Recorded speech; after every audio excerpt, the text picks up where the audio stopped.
Ayan guys, so ito nga po si number 72.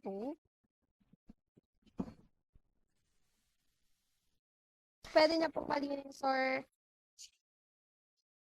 ayan. So ito nga po mga madam, pwede ito ganun, di ba? So pwede rin naman sa inyo, ayan. Ito guys, yung kinaganda kasi nito guys, is may sanitizer na siya rito guys. Ito lalagyan nyo lang ng battery. Yan, lalagay po natin dito yan.